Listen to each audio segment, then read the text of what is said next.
there could be some really interesting opportunities if you were able to predict, for example, a person that was potentially thinking about leaving your organization. Yeah. Could you interject and do something about that if they're a top performer? So you could use data such as absences or their role-based KPIs or their engagement in learning and development. If you suddenly see that drop off, perhaps there's something to that, and perhaps their line management could have a conversation and explore. So yeah, there's, I think, an awakening happening in HR around how we can begin to think about our employees. Welcome to the HR L&D Podcast, where we explore cutting-edge HR trends and best practices with top leaders who are shaping the future of work. My name's Nick Day, and I'm founder of JGA Recruitment Group, a specialist HR search firm. I'm also a qualified executive coach and a recognised HR thought leader listed on Thinkers 360. Together, we're going to dive into topics from diversity and inclusion to technology, learning curation, and employee experience to help you evolve your people and your development strategies. So whether you're a flourishing HR executive, a rising manager, or a seasoned CHRO who's driving transformation, this podcast is for you. So grab your coffee and let's play. Hello and welcome back to the HR L&D Podcast. My name is Nick Day, CEO at JGA Recruitment Group, specialist HR recruiters. And today I'm really excited to bring you a guest who's going to be talking all about data loss. More importantly, establishing a data exit strategy. Now, you may be wondering why that's relevant to me as an HR professional. Well, stay tuned. I'm going to tell you exactly why. This is absolutely something you should be considering, especially as we go through the Great Resignation. Today, I'm joined by Profusion's Chief Client Officer, Emily Curtin. Now, Profusion are a science consultancy whose clients have included the UK government, as well as the likes of Screwfix, Majestic Wines, Unilever, HSBC, First Direct, and more. Now, Emily is joining me on the HR&D podcast to discuss exactly why it's essential that HR teams do introduce a data exit strategy. If it's something you haven't considered yet before, please start to do so, because they're there to help safeguard you against the risk that can be associated with data loss. And let's be honest, the Great Resignation means we are experiencing highest ever levels of employee turnover. And that's happening not just in the UK, but throughout the world. So the reality is, with turnover, businesses are now at a greater risk than ever before of them losing valuable, sometimes mission critical data when those employees leave. Now, one way HR teams can help stop this from happening is by introducing a data loss focus as part of the formalised exit interview process. So rather than me telling you all about that, I'm going to introduce you today to Emily Curtin from Profusion, who's going to be telling us all about some simple steps HR teams can take to ensure that when employees do leave, the data doesn't go with them. So welcome, Emily, to the show. Thanks, Nick. That was quite a welcome. Yeah, thank you very much. I'm thrilled to be here. And yeah, hopefully we have some interesting information that we can share with your listeners. Absolutely. Well, let's get started. First question I ask all my guests is this: what do the words human resources mean to you? Yeah, absolutely. So for me, I think HR is the third critical and important aspect to any successful transformation program. So obviously I come from a world of technology, I come from a world of data, but ultimately you can have a fantastic technology strategy, you can have bleeding edge technology infrastructure and tech stack, and you can have wonderful data. But if all of that is not backed up by the people with the skills, the know-how, the interest in how you actually get the most out of your technology, your data, and your processes, then you're not going to get anywhere. So for me, HR really represents that third and critical portion to successful transformation in close collaboration with technology and data priorities. Super. Well, great response to lead us into a conversation all about data loss and transformation and things that go with it. So let's set the scene then for the HR professionals listening to this. Help me define what data loss is. Let's start from right at the basics. What is data loss from your perspective? Yeah, so data loss essentially at its most foundational level is when you lose information, most commonly when an employee leaves your organization. So I'm sure most listeners have had this happen in some form, whether it's, kind of before data was so prominent in our organizations, and it's just an employee leaving an organization and actually taking a critical bit of information with them. That could be a password to get into a system. It could be, the name of a client that we want to go talk to. It could be email addresses. It could be anything at the most foundational level. And typically it's because that information is stored on an individual's device, if that's their laptop, their phone, and there's no procedure, process, methodology in place for you to capture that data centrally. And so when that employee leaves your organization, that information leaves with them. And sometimes you don't know what you don't know as well. So unless you have a method to capture this on a regular basis, or even better, if it's automated with backups and archives and things like that, then an employee could leave and something goes with them and you don't even know that that's happened. So at its most basic level, it's data leaving an organization with an employee when they move on to somewhere else. And of course, now more than ever, that should be of interest to people, because with the Great Resignation, people are moving, leaving, making career changes. And so the frequency of this happening has increased massively over the last couple of years. And of course, and often those people are going to be going to competitor brands as well, which might make it that little bit more sensitive. I think on that moment then, what are some of the risks? I mean, you mentioned passwords, which is something that would immediately set the alarm bells ringing. I've just thought of then going to a competitor. What are some of the risks that you're seeing that people need to be more aware of in terms of protecting? Perhaps they've even thought about some of the risks being associated with data loss. Yeah, so I think probably the first thing to think about is you are losing critical information that could be important for your business to go about its everyday business. A password is a great and simple example. If you can no longer access information, perhaps a presentation or an Excel or one of your tools has been set with a password that you don't know, and that password isn't shared. So that's like a really simple example. But much more worrying than that would be when it's actually brand reputation that's being put on the line. So if you touched on this, Nick, in kind of how you asked that question, it becomes slightly more worrying when you think about someone leaving your organization with data that is intellectual property to your organization.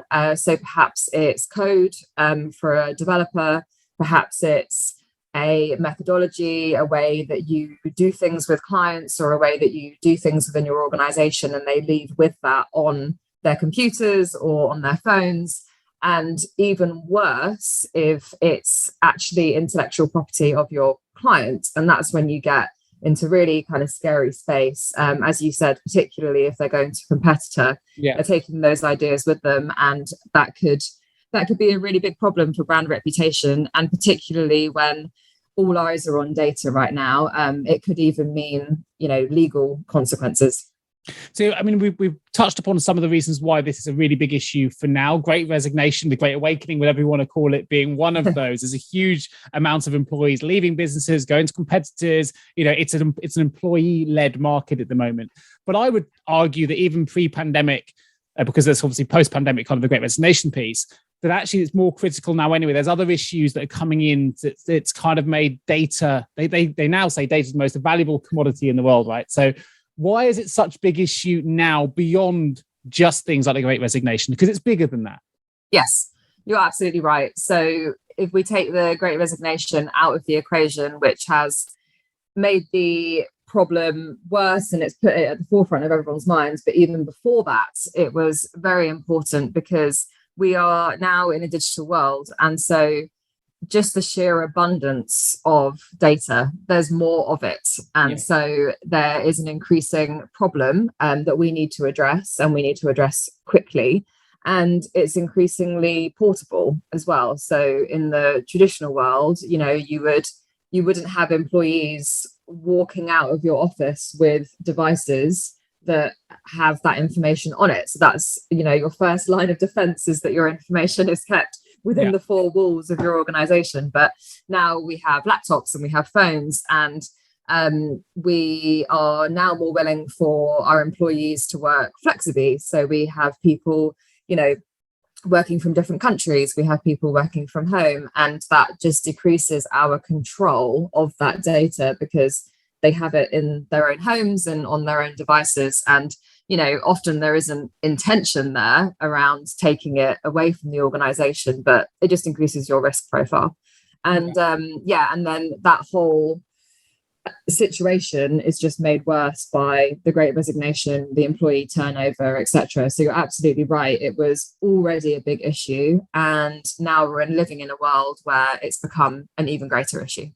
You mentioned the four walls there. I mean, everyone can remember the time, or most people can remember the time where everything was in filing cabinets, locked. You leave the office, everything's behind, right? And mobile phones didn't hold more than 10 messages at a time. So you had to delete one to let the next one in. We're well past those days. We're now in a world where actually we don't even have four walls. We're working remotely a lot of the time across borders, as you mentioned. So let's get to the crux. What can HR teams do then to help protect themselves better against this data loss risk? Yes. So the first and most critical step would be to build a relationship and work very closely with IT. So IT are really the partners to HR in all of this, and they can help HR to ensure good data management, governance, whether that's defining processes and tools. As I mentioned earlier, even better if you can automate these processes. So a lot of companies now have automated backups where your company is backing up all the data from your device into a central repository on a daily, weekly basis. And, archives as well. I think most of us now have email inboxes that are automatically archiving older emails so that you just don't have so much data readily available on your laptops. So I would say first thing, work very closely with IT. The second thing, which I think HR plays a critical role in, is actually upskilling employees. So HR have so many connectivity points with the employee base already, where this could really be weaved through as another learning opportunity. So how do we upskill our employees on appropriate ways to store data so that it doesn't actually end up on their individual devices in the first place? It should always be being held in the cloud. It's not on hard drives, etc. So let's just not create the problem from the get-go, and then that really helps. And then I think the third thing would be building this into existing HR processes. So whether that's onboarding, upskilling folks through that journey, but also, I guess, your last line of defense is your exit interviews, and ensuring that through those exit interviews, as employees look to leave your organization, you are using that opportunity to remind them of their obligations around data security, remind them what is considered intellectual property, because sometimes people innocently may take something with them, not realizing that actually the impact they're having. So a bit of re-education, and using that as your last line of defense as that employee is about to leave. Use that as a final check to make sure that you're not getting yourself into a sticky situation and potentially going to lose some of that data. Presumably, and I'm making an assumption here, it may be worth a lot of HR departments then revising or having a relook at the existing contracts in play and potentially updating them. As you say, data, the world of technology has moved so fast, the way we're storing things, the way that we're working. It could be that a lot of employment contracts need a little bit of an amendment to make sure that they are protected before they remind them. Nothing worse than an exit interview looking at your contract and going, we haven't actually got anything in play at the minute. But I don't know how common that is. I mean, you'd know more. Is it quite common that businesses, you work with some huge names, actually aren't quite ready for some of these changes yet? They do need to make some adjustments. Yes, I would be surprised if a company don't have anything around data protection in their employee contracts at the moment, but it certainly could happen. I would say that most of the big brands we work with are starting to go on that journey. And I would say that the functions that are more data savvy, such as our commercial functions around sales and marketing, are perhaps a little bit further down the line, but we're certainly seeing an awakening around those support functions, HR in particular, starting to realize the potential risk they have around data, but also moving slightly away from data loss, the actual opportunity that HR have around data as well. So I listened to some of your previous episodes with other interviewees, and a few people mentioned, diversity and inclusion and the role that HR and data can play in that. So I would say we're certainly seeing an awakening in HR. I would say typically they're a little bit behind their colleagues in some of the commercial functions where data has been used for a little bit longer and it's a little bit better understood. Are you able to give a case in point or an example of where you've worked with a client and the kind of project work that you'd be involved in, where you've gone in and you've realised X, Y, and Z actually needed updating or needed changing or needed some training on? What kind of work have you been involved in recently? How does that change? Yeah, so I can give some examples around the work that we are starting to do with HR. There's some really interesting opportunities, I think, that your listeners may be interested in. One of the things our clients are coming to us with at the moment is how they can use data to create a more transparent and fair workplace. Nice. Yeah. How we can use data to challenge current HR processes such as recruitment, succession planning, performance management.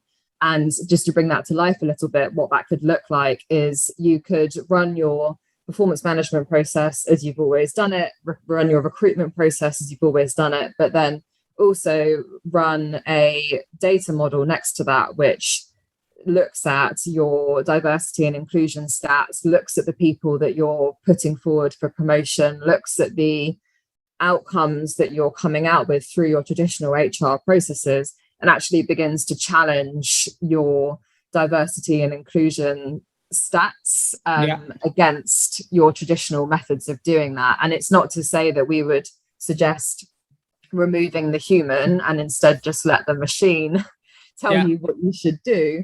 But it's a really useful challenge, I think, to the way that HR do things in a traditional model. And it's just an interesting insight to be challenged on, perhaps your human-led processes are actually building bias and building against your diversity initiatives, and you don't even realize it. So it's just a really interesting challenge.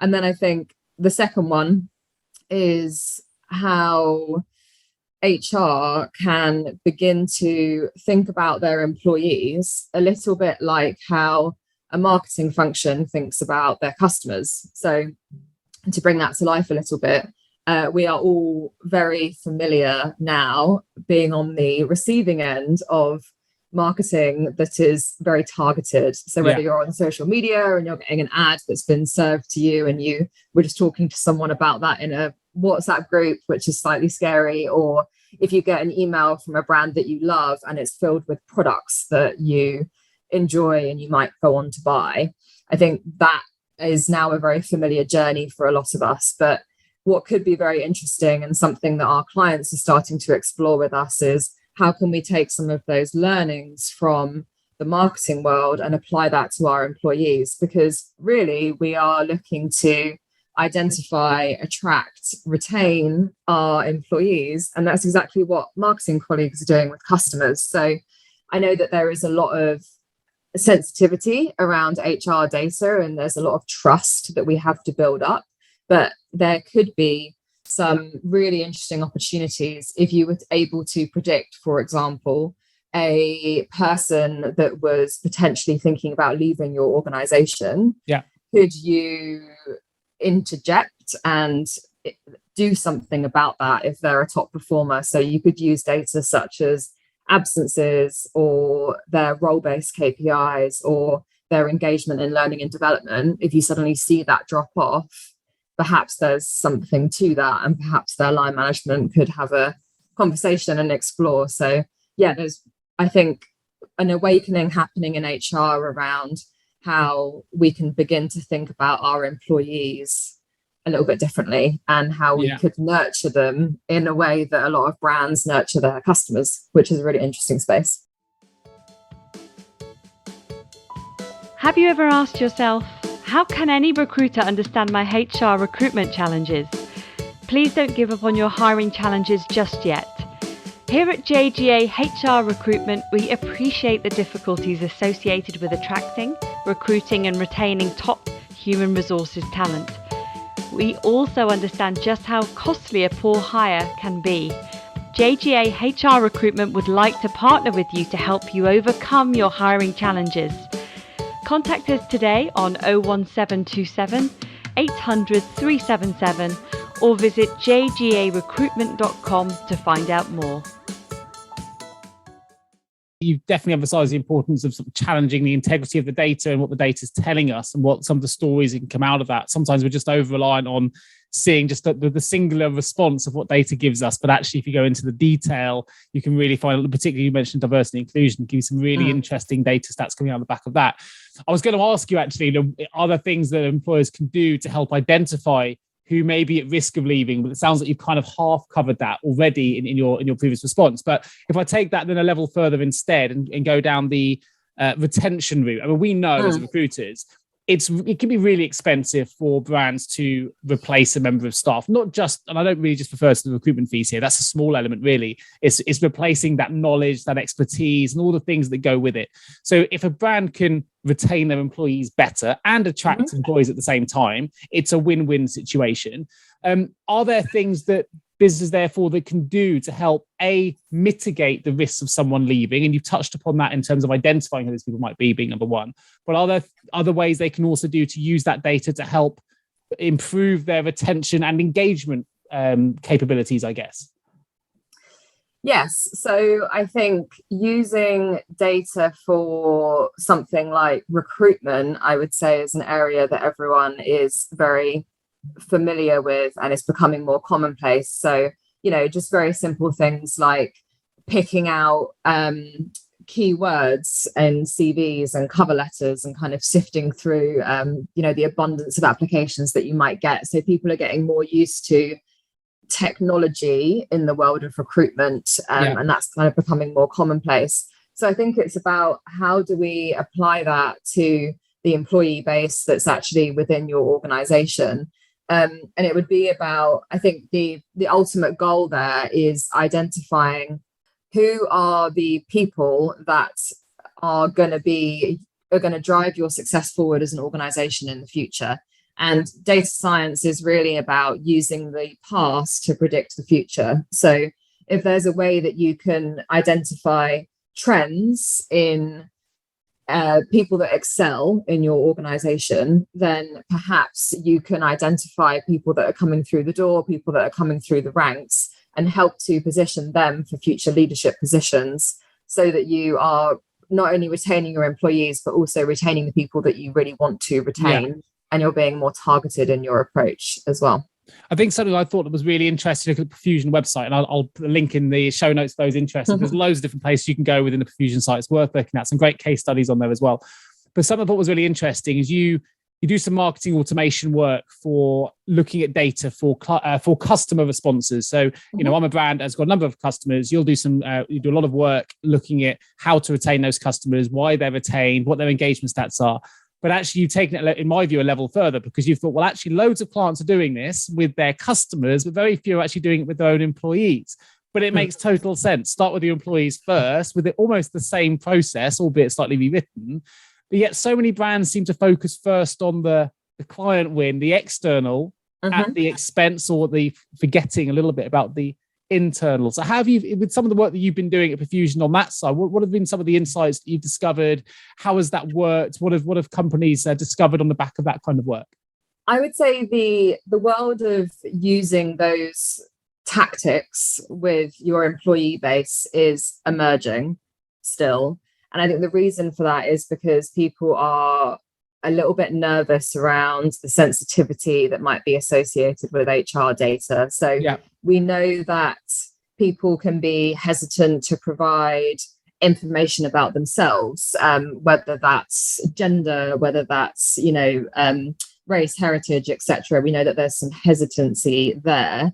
And I believe that holds people back from really exploring this area. But we've actually done some research recently that's going to be published in the next couple of weeks that says that people are more confident giving that data if they clearly understand how it's going to be used. Sure. And so we are starting to break the back of that and starting to have clients that are more encouraged to go down that route, and are seeing results from that. So even really simple and engaging ways to start could be, one of our clients came to us and said, we're looking to think about a way that we can engage our employees now that we're all working from home and we can't talk to each other and see each other in the office. We would like to encourage people to keep socializing, keep networking. One of the things we built for them, which was just a bit of fun, but we took what we knew about their employees, we built a coffee roulette. So essentially, based on what we know about your employees, their interests, the learning and development opportunities they take up or don't take up, the function they sit in, the skills and capabilities they have, who can we pair them up with to have a coffee? And just little simple things like that, I think, are a nice way to dip a toe into an area that potentially people are a little bit more hesitant to get into. We're now in a world where we are, I would say, getting more comfortable with personalization in our customer experiences. So there's no reason why we could not do that for our HR, for our employees. Yeah, no, it makes total sense to me. I can absolutely see that being something that's going to come in, it's going to emerge as we go through. So if I'm an HR leader then listening to this now, and I wanted to leave this podcast with a plan of attack, I want to improve the risks associated with data loss, with people leaving the business, and the risks we've talked about today, what would be your first recommended steps that HR professional went away from this audio and started to take? Yes. So I would say this is data loss, and the conversation that we had around improving employee engagement, retention, etc., is part of a much wider conversation around data and the importance of organizations in recognizing and understanding its value. And even though we've made progress in areas, data is still an area that's really overlooked. And I believe the first step would be to really have a think about the level of data literacy within your organization. I think awareness and understanding is really the first step. We actually did a bit of research a few months ago that said CEOs typically have the least level of understanding of data compared to their leadership teams and their managers.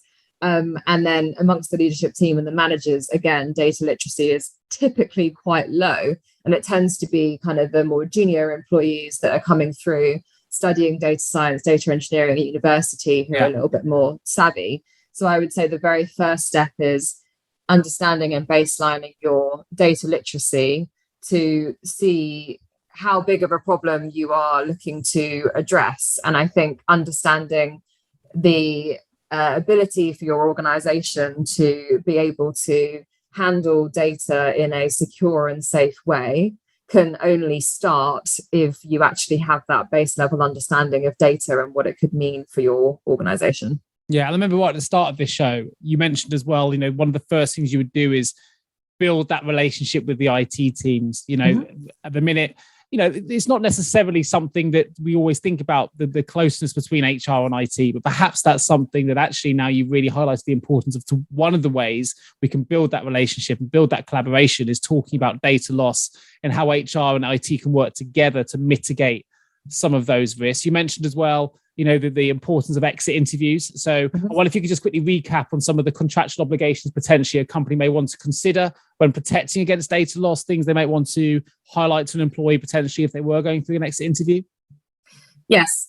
So I guess something that you could implement tomorrow, if this is something that you've heard and it's filled you with fear and dread, which isn't the intention. Hopefully, we put people on a positive path to address this. But something you could implement tomorrow is to actually take a look at your contracts that you have with your employees, ensure you have clauses in there around a definition of intellectual property and their obligation around storing that safely and securely while they are part of your organization, but also ensuring they understand their obligations as they leave your organization and, what they can and cannot take with them.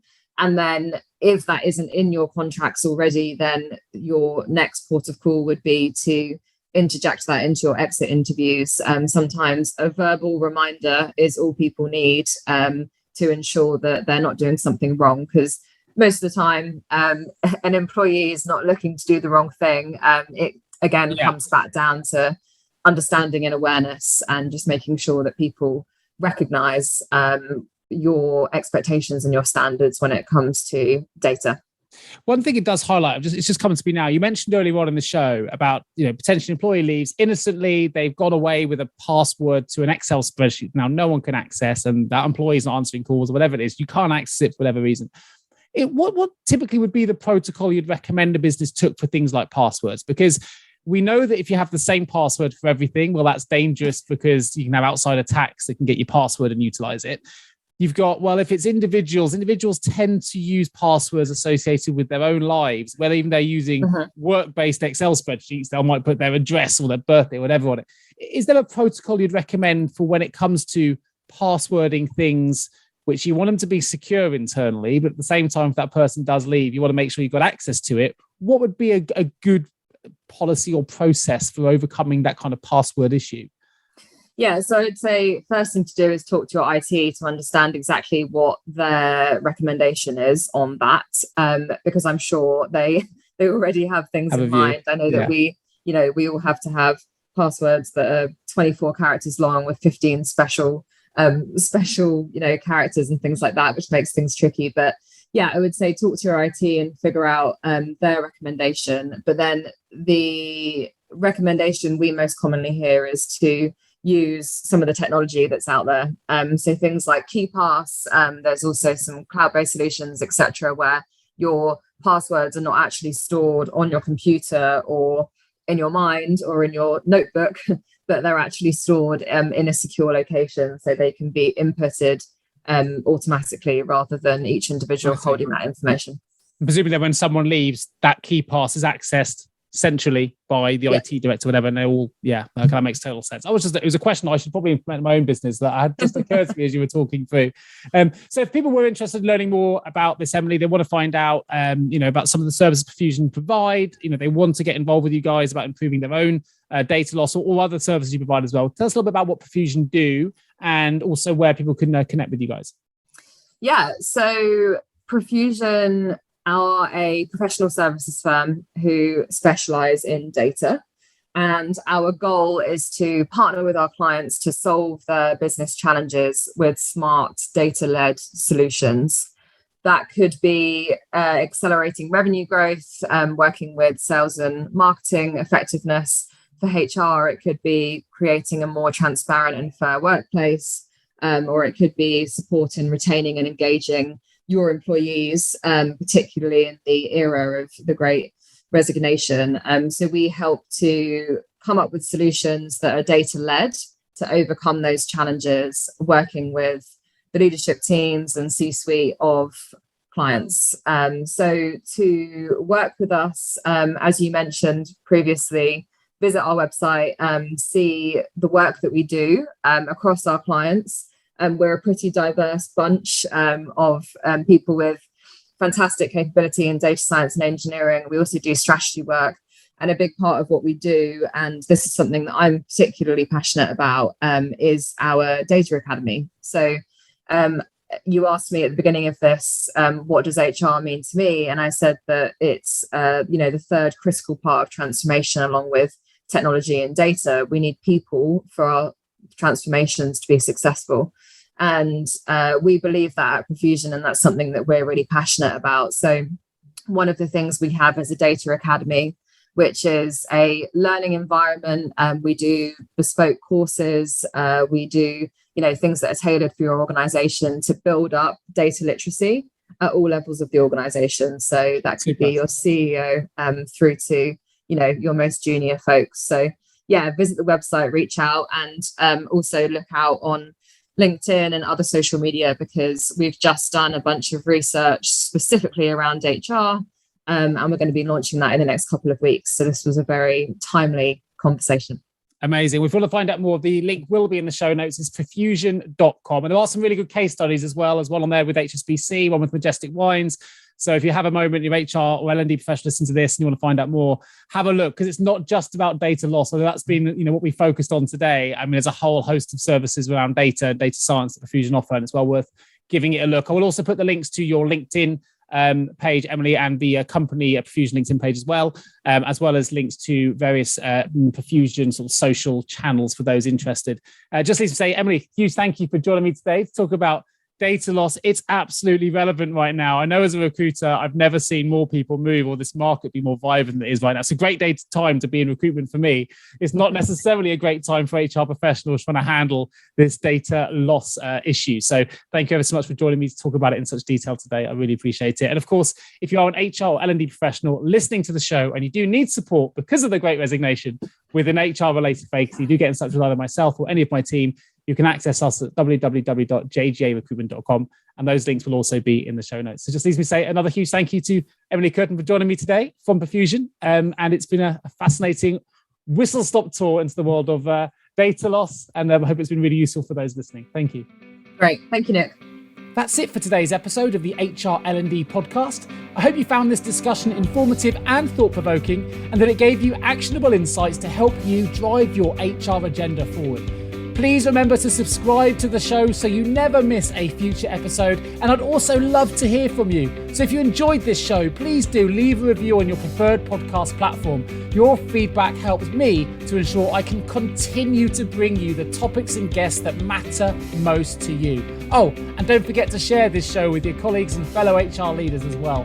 The more we spread the word, the more we can grow our community of HR professionals who I know are all as dedicated to driving the future of work forward as I am. Thanks, of course, for tuning in. My name is Nick Gay. Please do look me up on LinkedIn and send me a connection request. It would be great to get connected. In the meantime, I look forward to bringing you the next episode of the HR L&D podcast real soon.